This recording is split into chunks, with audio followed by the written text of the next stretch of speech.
आज की इस वीडियो के अंदर हम आईफोन 11 का पोस्टमार्टम करने वाले हैं। बेसिकली आईफोन 11 सबने सोच लिया था कि नहीं बचेगा। उसकी रीजन ये है कि iOS 27 पे सब ये कह रहे थे कि iOS 27 की जो अपडेट है वो आईफोन 11 पे नहीं आएगी, लेकिन ना सिर्फ इस पे iOS 27 की अपडेट आ गई है, हमने करके भी देख लिया और इसकी जो परफॉर्मेंस है वो डिसेंट चल रही है। और उसके बाद आप लोगों के सवालात आने लग गए कि बिलाल भाई क्या हमें 2026 में आईफोन 11 खरीदना चाहिए या नहीं खरीदना चाहिए।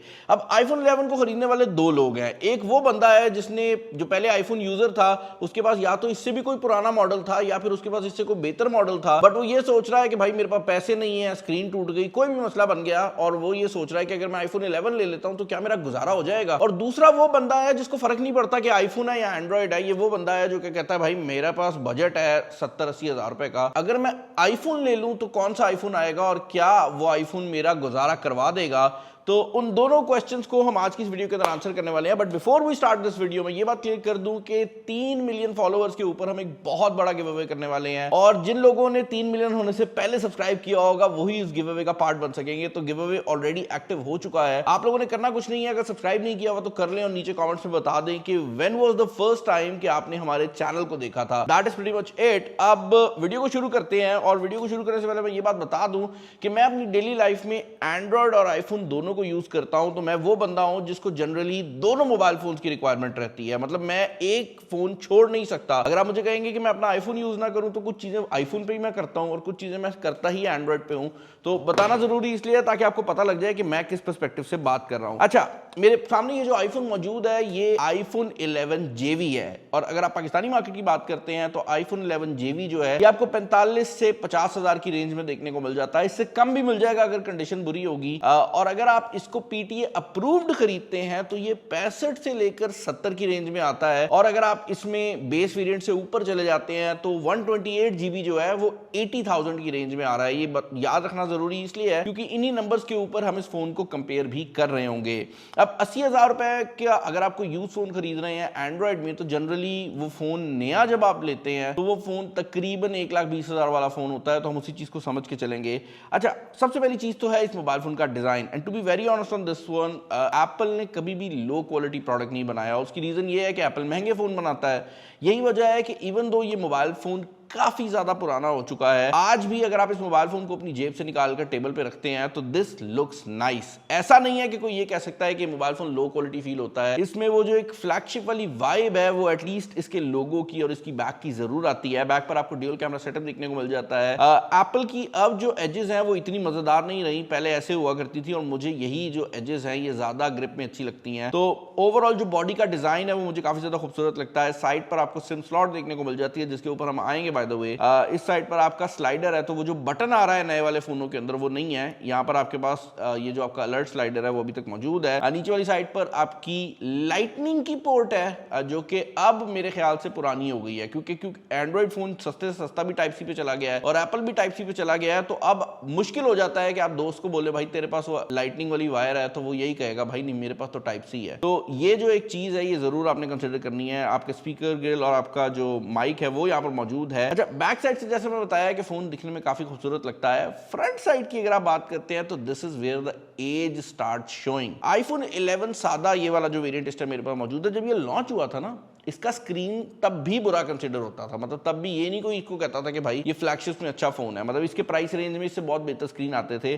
और अगर आज आप इसको देखते हैं तो भाई ये जो मोबाइल फोन है इसके अंदर बेजल्स बहुत ज्यादा है, और ऊपर वाली साइड पर जो फेस आईडी वाला एरिया है वो भी बहुत ज्यादा है, और ये नॉच की फॉर्म में आता है। वो जो पिल शेप है वो अभी तक यहाँ पर नहीं है।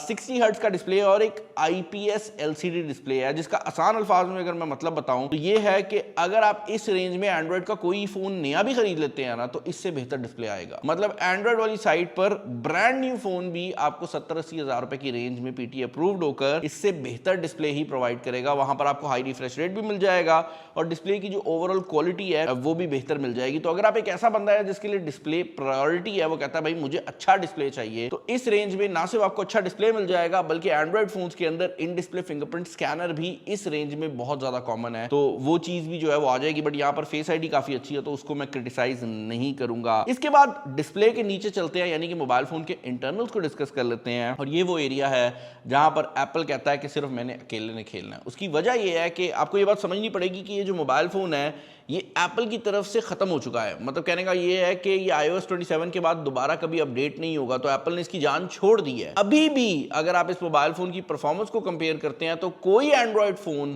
1.5 लाख की रेंज में भी इसकी परफॉर्मेंस को डायरेक्टली कंपीट नहीं कर सकता। यानी कि 1.5 लाख रुपए की रेंज के अंदर भी कोई ऐसा एंड्रॉयड फ़ोन पीटी अप्रूव नहीं आता जिसके अंदर आपको यही Antutu स्कोर और यही परफॉर्मेंस मिल जाए। इसके अंदर लगा हुआ जो प्रोसेसर है वो उस टाइम पर इतना ज़्यादा पावरफुल था कि आज भी ये एंड्रॉयड फ़ोन्स को इस प्राइस रेंज में बीट कर रहा है। अब इसका फायदा क्या है? इसका फायदा यह है कि अगर आप इस पे कोई भी गेम चलाते हैं, कुछ भी चलाते हैं, तो आपको लैग जो है वो एंड्रॉयड फोन्स की निस्बत कम देखने को मिलेगा। और एप्पल का जो सॉफ्टवेयर है वो भी जनरली हेल्ड नहीं होता। मतलब एंड्रॉयड में एक मसला आ जाता है कि कभी कभार वो बिल्कुल फ्रीज हो जाता है। आईफोन कभी आपको मुकम्मल फ्रीज होता हुआ नजर नहीं आएगा। आईफोन में ये तो हो सकता है कि गेम लैग करने लग जाए, आप गेम को बंद कर दे, बाकी सब कुछ चलता रहे, तो वो चीज भी इस फोन को काफी यूनिक बना देती है। अपार्ट फ्रॉम दैट एक और चीज जो कि यहाँ पर ऐड करना बहुत ज्यादा जरूरी है वो ये है कि 2026 में एक ऐसी हरकत हुई है जो कोई एक्सपेक्ट नहीं कर रहा था, और वो ये है कि गवर्नमेंट ने एकदम 5G लॉन्च कर दिया पाकिस्तानी मार्केट में। और ये जो मोबाइल फोन है इसके अंदर A13 बायोनिक 5G को सपोर्ट नहीं करता, जिसका मतलब ये है कि अगर आप इस मोबाइल फोन को अभी खरीदते हैं तो आपको ये बात समझनी पड़ेगी कि आपका फोन सिर्फ 4G सपोर्ट करेगा। और पाकिस्तानी मार्केट में इस रेंज में आपको बड़े ही आराम से 5G फोन मिल जाते हैं। तो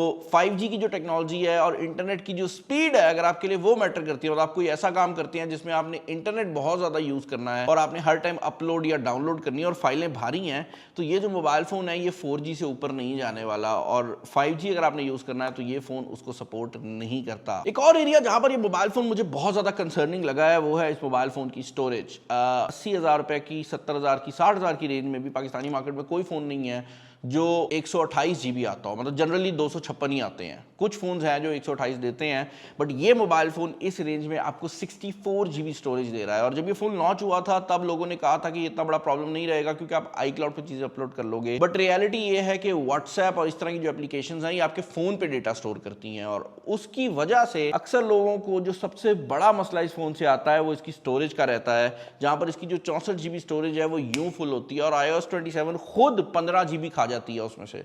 तो आपको बहुत थोड़ी सी स्टोरेज है जो मिल जाती है, या तो आपको इसके साथ iCloud चलाना पड़ेगा, वरना मेरी रिकमेंडेशन ये है कि इसके बेस वेरिएंट को खरीदने के बजाय सीधा 128 GB खरीद लो, वो बहुत बेहतर रहेगा। मतलब डेंट ले लो लेकिन लेना 128 है। भाई इससे पहले कि मैं इस मोबाइल फोन के कैमरा, बैटरी और उन चीजों की तरफ जाऊं, मैं एक चीज यहां पर क्लियर करना चाहूंगा, और वो ये है कि जब ये मोबाइल फोन लॉन्च हुआ था this was then a very good device, and ये उस टाइम पर भी एक प्रॉपर फ्लैगशिप ग्रेड में लॉन्च हुआ था। ये बात मैं क्यों कर रहा हूं बार बार? ये बात मैं इसलिए कर रहा हूं कि छोटी छोटी चीजें जो एंड्रॉइड फोन्स में मिसिंग होती हैं वो इस फोन में अवेलेबल है। फॉर एग्जांपल अगर आप इसके स्पीकर सिस्टम की बात करते हैं, यहाँ पर ड्यूल स्पीकर सिस्टम दिया गया है, and this is one of the clearest speaker systems जो कि हमने किसी भी फोन में ट्राई किए हैं। कहने का मकसद ये है कि एंड्रॉइड में भी इस रेंज में ड्यूल स्पीकर आते हैं, बट उनकी क्वालिटी वो नहीं रहती क्योंकि लोगों की प्रायोरिटी वो नहीं रहती। इसके अलावा अगर आप बात करते हैं इस मोबाइल फोन की बैटरी प्रोटेक्शन की, तो ओवरऑल वहां पर भी ये मोबाइल फोन एंड्रॉइड फोन से थोड़ा सा बेहतर चला जाता है। अपार्ट फ्रॉम दैट इसके अंदर छोटी छोटी चीजें जैसे इसकी माइक की जो क्वालिटी है या इसकी जो वाइब्रेशन मोटर की क्वालिटी है वो आज भी आपको टॉप नॉच फील होती है। ये ऐसे ही है कि अगर आप पुरानी BMW भी लेकर आ जाए ना, तो उस BMW के अंदर आपको कुछ ऐसी बेसिक चीजें मिलेंगी जो आज एक ब्रांड न्यू गाड़ी में भी शायद आप एक्सपेक्ट नहीं करते। तो वो चीज आपने इस मोबाइल फोन में जरूर सोच के चलनी है। और BMW की बात हो ही रही है तो एक चीज जो कि इस मोबाइल फोन की साजगार रिक्शे जैसी चलती है वो है इस मोबाइल फोन की बैटरी। आपको लग रहा था ना मैं BMW बोलूंगा, नहीं,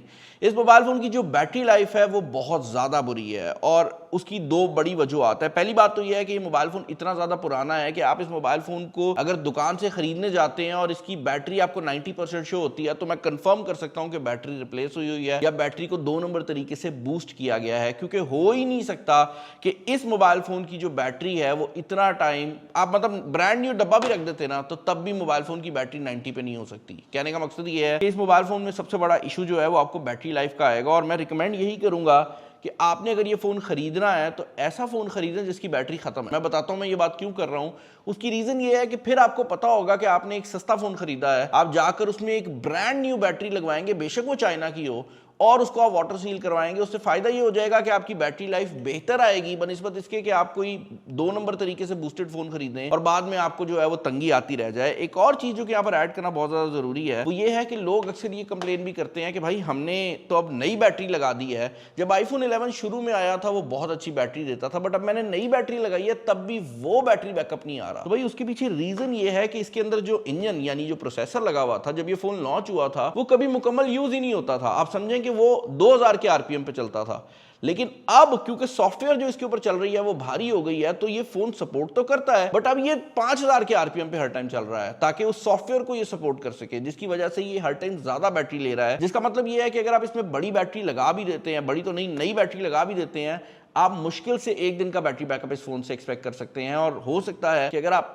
पावर यूजर हो तो नई बैटरी पे भी आपको 2 बार इस फोन को चार्ज करना पड़ जाए। अब भाई जहां पर ये साजगार रिक्शा BMW बन जाता है वो है इस मोबाइल फोन के कैमराज। इस मोबाइल फोन के अंदर 12-12 मेगापिक्सल के 3 कैमरे लगे हुए हैं, तो फ्रंट बैक और अल्ट्रा वाइड तीनों ही 12 मेगापिक्सल के कैमराज हैं। और ऑन पेपर अगर आप इसको कंपेयर करेंगे तो कोई भी मोबाइल फोन आता ही नहीं है जिसमें 12 मेगापिक्सल हो इस रेंज में। मतलब इस रेंज में आपको 108 मेगापिक्सल 200 मेगापिक्सल भी ब्रांड न्यू फोन्स में देखने को मिल जाता है, बट इस मोबाइल फोन के ये जो 12 मेगापिक्सल के सेंसर्स हैं इनके बारे में मैं ये कह सकता हूं कि these are proper iPhone cameras. और अगर आपको आईफोन की फोटोग्राफी और कलर साइंस पसंद आती है तो आपको ये कैमराज भी पसंद आने वाले हैं। यहां पर बैक कैमरा में आपको स्लो मोशन मोड देखने को मिल जाता है जो कि आपको 240 FPS मैक्सिमम प्रोवाइड कर देता है 720p के ऊपर, और वीडियो में आपको 4K 60 फ्रेम्स पर सेकंड की जो ऑप्शन है वो भी देखने को मिल जाती है। और इंटरेस्टिंग बात यह है कि क्योंकि इस मोबाइल फोन के अंदर एक काफी पावरफुल प्रोसेसर है तो 4K 60 फ्रेम्स पर सेकंड आपको अल्ट्रा वाइड एंगल कैमरा पे भी देखने को मिल जाती है, तो ये चीज बहुत इंटरेस्टिंग है। और इसके अंदर जो 4K है उसके अंदर भी आपको इमेज स्टेबलाइजेशन और ऑप्टिकल इमेज स्टेबलाइजेशन मिल जाती है दोनों कैमरास के ऊपर। ये बड़ा जानना जरूरी है आप लोगों का कि क्योंकि ये अपने टाइम का अच्छा कैमरा था, एप्पल ने कहीं पे भी पैसे नहीं बचाए, मतलब दोनों कैमरों में ऑप्टिकल इमेज स्टेबलाइजेशन है, वरना जनरली कंपनी लिखने के लिए एक में डाल देते हैं ताकि डब्बे पे लिख सकें।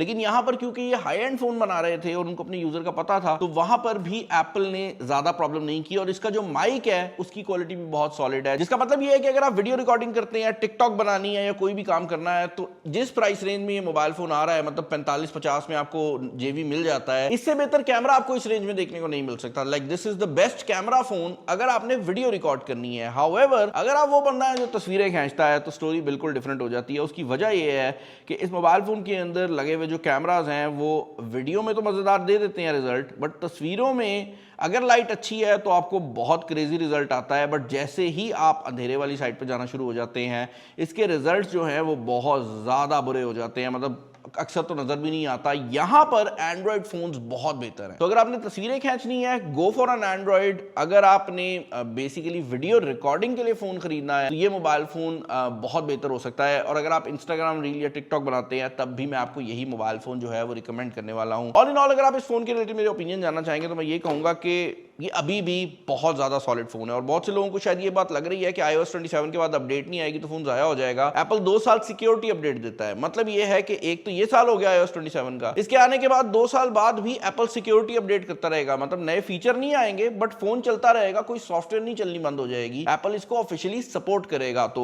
वो चीज इस फोन के अंदर अवेलेबल है। ओवरऑल मैं यही कहूंगा, वीडियो रिकॉर्ड करनी है फोन ले लो।